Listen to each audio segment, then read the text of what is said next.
Hazy, sun and clouds on Wednesday with some drizzle possible. Good Tuesday night, East Tennessee. David Aldrich, Captain Accurate here from the Captain Accurate Weather Command Center. Well, we hit 75 today, both Knoxville and Oak Ridge, as well as Maryville and Athens and Tellico Plains. I was expecting 77. That's where Sevierville ended up, and it was only 75 in places like Morristown, 71 in Crossville. Most of us making it into the low to mid 70s today with some early fog as well. Our high temperature coming in 8 degrees above normal. 67 is typical for this time of year. Started the morning off at 49. Peak gust was barely 10 miles an hour. But you can look to the west. It was a lot hotter. In fact, they hit 80 today in Nashville. That's where I expect we'll be tomorrow. So if you thought it was warm today, just plan on more warm days coming into view on Wednesday and on Halloween, because they hit 82 today in Jackson and 83 in Memphis there in Shelby County. But as far as our temperatures are concerned, that's just part of the story. We've been having dry weather, as you know, as the ultimate Doppler radar, not showing any precipitation other than the ground clutter that shows up around the radar site. The ultimate Doppler radar presented by your local Marco's Pizza shows nothing going on over the last 8 hours. Things look quiet and will continue to be until we approach Friday morning, very early. By the way, Marcos.com, if you're still hungry, haven't had dinner, they deliver. Marco's Pizza, one of the great sponsors I have on Captain Accurate Weather. They're located in Hardin Valley and Farragut, Maryville, Fountain City, Halls, Oak Ridge, Middlebrook Pike, and Ebenezer Road. They're now open, and they also donate quite a bit back to No Kid Hungry and to East Tennessee Children's Hospital. Check them out. They've got a magnificent pizza they call the Magnifico for less than $10. Pepperoni pizza looks so good right now. And the Pizzoli is delicious for less than $6. Check them out. The pepperoni and sausage pictured at the top there is my absolute favorite. And that's one of the Pizzoli items you can get at Marcos.com. Nothing to see in Tennessee tonight. Clearly, where you see some brown would represent wind advisories for most of Iowa and parts of Missouri and parts of Kansas. Some fire danger, but really it's the pink area in Wyoming. They've been dealing with winter storm warnings. I mean, that's pretty intense, don't you think?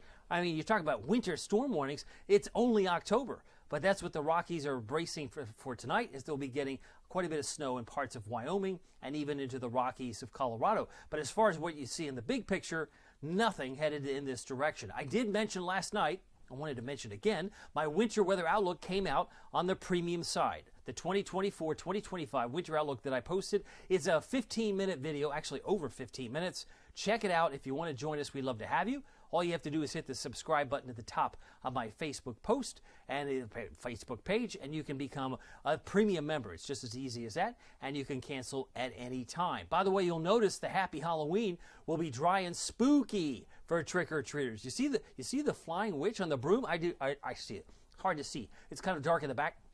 But they're right by the moon. There it is. Anyway, I do expect some rain showers to move in well after midnight. So if you are timing this out, by the time the porch light goes out and the kids are eating their candy in their warm home, hopefully that's when the rain will commence. But Kentucky versus Tennessee, big game, go Big Orange. It's home. It's at Neyland. I know the Wildcats are our northern neighbors, but they're coming down for a visit, and the kickoff temperature should be now around 67 and be cooling back into the low 60s by the fourth quarter. And after the game, don't forget, it's the 49-hour weekend. We're going to turn the clocks from 2 to 1.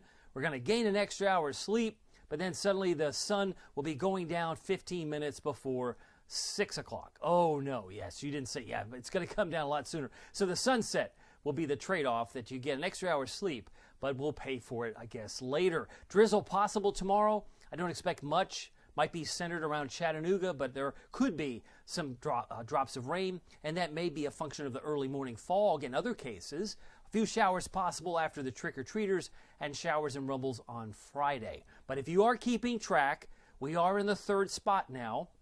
We kind of slipped a spot just in the last go-around. We had .06 that was added to the .02. So we're now at 800ths. That's where we stand here on the 29th of October. That puts us between 1904 and 2016 as the driest Octobers on record. And the data goes all the way back 153 years, going back to the year 1871. So it's pretty remarkable how dry it's been since we had the rains of Helene, because Helene dropped over 6 inches in Knoxville, McGee, Tyson back in September. Well, I want to show you what the rainfall looks like for tomorrow. Don't even detect drizzle here through 5 o'clock. Thursday looks fine, but until 9 o'clock, when perhaps trick-or-treaters are going indoors. They're done for the night. They've got their sack of candy. It starts to rain perhaps in Cookeville, in Jamestown, maybe even closing in on an inch now around Jamestown. That's a big difference in some of the data. That takes us to 5 o'clock. 5 o'clock in the afternoon Friday, November 1st. It's a new month by then. You'll notice how little rain falls between Maryville and Sevierville, and how much more rain falls in Crossville, Wartburg, and Jamestown. That's the trend. That's why I wanted to articulate a 60% chance of rain, thunder, west of I-75, and a 40% chance of rain if you're east of I-75.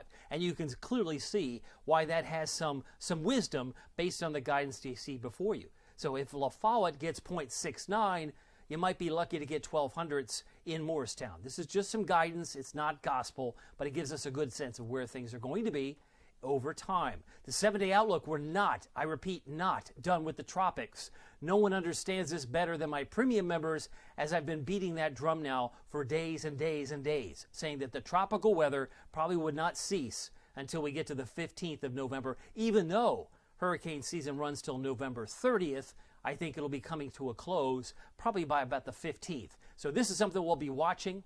The next name on the list, are you ready for this? It's Patty. Oh yes, no patty cake here. There's a 40% chance that Patty comes to life maybe sometime around Election Day or thereafter, and it'll be something to watch. We'll have to keep an eye on that for all sorts of places like Cuba and the Caribbean, as well as Florida and other areas that might want to watch closely in the Gulf of Mexico. Storm Prediction Center talking about severe weather tomorrow. We will have a second season, as it were. 'Tis the season for the second tornado season, which usually happens when you get cold air clashing with warm air. Did we not just cover the winter weather and storm advisories for Wyoming? That's the cold air. And it's going to be colliding with the warm air that we see in Memphis and Nashville. So where does it squarely end up? It ends up over, say, Topeka, over Kansas, and over the Midwest. So tomorrow, there's going to be probably an outbreak of tornadoes in the middle part of the country. Not here, but if you have family anywhere from St. Louis to Kansas City, some areas might get some isolated severe storms, some might get more pronounced. But it's that yellow area that's most concerning, because that represents a 10% chance that a tornado could occur within 10 miles, or rather 25 miles of a point. So you kind of pick a point in yellow. There's roughly a 10% chance of that occurring within 25 miles of a given point. 5% chance in brown, that would include Tulsa, Oklahoma City. It's not a 0 chance for St. Louis, but it is a 2% chance as they see it. I thought we could show what that looks like. All this represents in yellow is the storm energy. When it turns red, it turns quite strong. So they've got an approaching cold front, and boy, is there some cold air behind it. Watch that red area really get pronounced as it approaches Kansas City and just around Tulsa.